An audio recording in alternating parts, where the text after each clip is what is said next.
Hello everyone, যে কোনো শুভ অনুষ্ঠানে মিষ্টি তো লাগেই লাগে। আজকে আমরা বানাচ্ছি গজা। দেখো, সবার প্রথমে আমি নিয়ে নিচ্ছি 1 কাপ ময়দা। এবার এতে দিয়ে দেবো একদম অল্প পরিমাণে নুন আর হাফ চামচের মতন বেকিং সোডা। তারপর হাতে করে ভালো করে দেখো এরকমভাবে মিক্স করে নিচ্ছি, যাতে নুনটা ইভেনলি ছড়িয়ে যায়। তারপর দেখো আমি এখানে ময়াম দিচ্ছি। এখানে ময়ামে আমি ঘি দিচ্ছি, তুমি চাইলে সাদা তেলও দিতে পারো। এখানে কিন্তু অনেকটা বেশি করেই ময়াম দিতে হচ্ছে। এবার হাতে করে সমস্তটাকে দেখো দোলে দোলে একদম মিক্স করে নিতে হবে ময়ামটাকে। আমি এখানে ঘি দিয়েছি, ঘি দিলে না খুব সুন্দর একটা ফ্লেভার আসবে। তেল দিলে কিন্তু সেই ফ্লেভারটা আসবে না, সেই কারণেই ঘিটা দেয়া।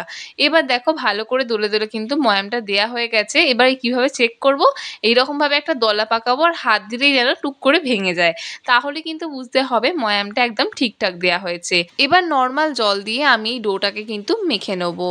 আমরা যে নর্মাল আটা মেখে থাকি তার থেকে কিন্তু এটা একটু শক্ত হবে মাখাটা, আর খুব বেশি কিন্তু এটা দলার প্রয়োজন নেই, মোটামুটি একটা মেখে নিলেই হবে। আমি দেখো এটাকে আমি বেশি দলিনি, মোটামুটি মেখেছি, তুমি দেখলেই বুঝতে পারবে। এরপর আমি এটাকে ঢাকা বন্ধ করে কিন্তু রেখে দেবো 10 থেকে 15 মিনিটের মতন। 10 থেকে 15 মিনিট রেস্ট দেওয়ার পর আমি এটাকে আরেকবার ভালো করে একটু দোলে নেব। এই দেখো, ঠিক এইরকমভাবে মোটামুটি আমি একটু দোলে নিয়েছি। এবার একটা ফ্ল্যাট জায়গা দেখে নেবো, আমি এখানে চপার বোর্ড ইউজ করছি, তোমার কাছে যেখানে জায়গা হবে একটা ফ্ল্যাট জায়গা বেলার মতন, সেখানে এটাকে কিন্তু একটু বেলে নিতে হবে। বেলন চাকি করে দেখো আমি হালকা হাতে বেলছি।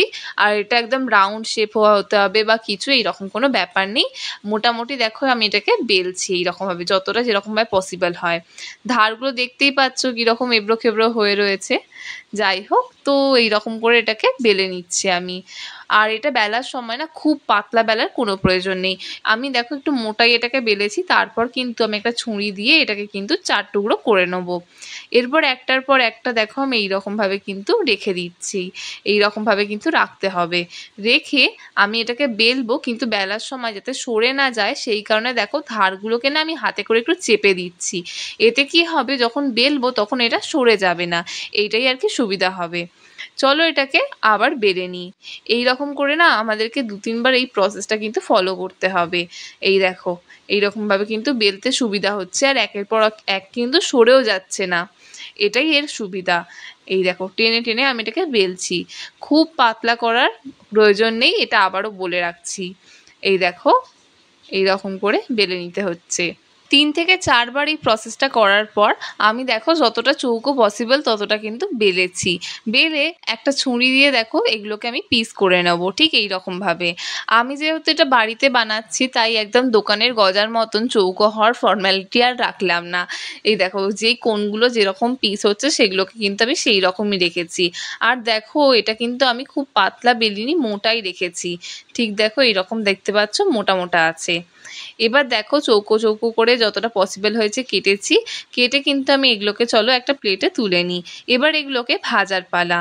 এবার দেখো গ্যাসে তেলটা গরম করেছি, গরম করে আমি একদম লো ফ্লেমেই কিন্তু রেখেছি এটাকে, রেখে কিন্তু এটা এর মধ্যে দিয়ে দিয়েছি। এই ভাজাটা হবে একদম লো টু মিডিয়ামের মধ্যেই, বেশি একদম হাই ফ্লেমে করলে কি হবে, এটা একদম সেই পুড়ে পুড়ে মতন যাবে, সেই কারণে কিন্তু এটাকে লো টু মিডিয়াম ফ্লেমে আমাদেরকে ভাজতে হবে। এই দেখো কিছুক্ষণ ভাজার পর কিন্তু এটা ফুলে উপরে উঠে এসছে। এবার আমি একে একে করে দেখো এরকমভাবে এটাকে উল্টে দেবো। ঠিক কি সুন্দর লাল দেখো হয়ে গেছে। এক সাইডটা লাল হয়ে গেলে এরকম করে কিন্তু উল্টে দিতে হবে। এই দেখো সবগুলোকে আমি সেমভাবে কিন্তু উল্টে দিয়েছি। এবার ভালো করে দেখো সময় ধরে এই জন্যই রান্না করতে হচ্ছে, আর কি ভাজতে হচ্ছে, নয়তো এগুলো ভেতরে কিন্তু কাঁচা থেকে যাবে, সেই কারণে কিন্তু খুবই সময় ধরে এটাকে করতে হয়। এই দেখো সময় ধরে কিন্তু আমি এটাকে ভেজেছি। এবার ভাজা হয়ে গেলে আমরা এগুলোকে একটা থালার মধ্যে কিন্তু তুলে নেব। ধীরে ধীরে দেখো একে একে কিন্তু আমি সবগুলোর ঠিক এইরকমভাবেই কিন্তু তেল ঝারিয়ে নেবো, তেল ঝারিয়ে একটা জায়গার মধ্যে কিন্তু তুলে নিচ্ছি। এই দেখো সবগুলো কিন্তু আমার হয়ে গেছে ভাজা।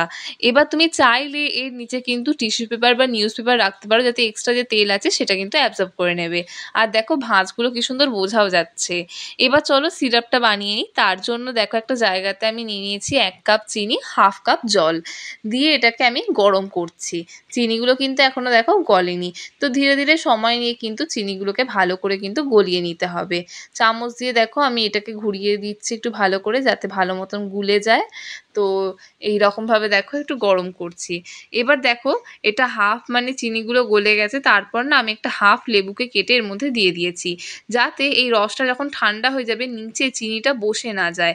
লেবুটা দিলে কিন্তু এই নিচে চিনিটা বসবে না, তো সেই কারণে দেখো লেবুটা জাস্ট কেটেই এর মধ্যে দিয়ে দিয়েছি। তো ভালো করে দেখো এটা মিক্স করে নিয়েছি, আর চিনিটাকে কিন্তু গলিয়ে নিতে হবে। এই দেখো এবার দেখাচ্ছি জিনিসটার চিটটা কীরকম হচ্ছে। খুব একদম মানে সেই একতার হতে হবে তার কোনো দরকার নেই, চিটচিটে হলেই হবে। শুধু চিটচিটের মতন হয়ে গেলে আর চিনিগুলো গলে গেলেই কিন্তু আমি গ্যাসটাকে, এবার রসটা হালকা গরম থাকবে, সেই অবস্থায় কিন্তু আমি গজাগুলোকে একে একে দিয়ে দেবো। দিয়ে ভালো করে দেখো চিনির রসের সাথে মিশিয়ে নেবো। চিনির রসটা দেখো চারিদিকে কিন্তু আমি লাগিয়ে দিয়েছি, তো আমি গজাগুলোকে একদম উল্টে পাল্টে দিয়েছি, যাতে চিনির রসটা কিন্তু ভালোভাবে এর মধ্যে ঢোকে। এবার ঢাকা বন্ধ করে আমি কিছুক্ষণ রেখে দিয়েছি যাতে রসটা অ্যাবজর্ব করে নেয়। তারপরে কিন্তু আমাদের গজা একেবারেই রেডি। এবার তোমাদের একটা ছোট্ট কাজ, চটপট যাও ইউটিউবে সার্চ করো ফোরন বলে, সাবস্ক্রাইব করে বেল আইকনটা ক্লিক করতে একদমই ভুলো না, যাতে আমাদের নিত্য নতুন রান্নার নোটিফিকেশান তুমি সবার আগে পাও। আর তুমি যদি আমাদের ভিডিও ফেসবুকে দেখে থাকো তাহলে আমাদেরকে ফলো করে দিও। And don't forget to like, comment and share. ইতি তোমার ফোরন। বাই।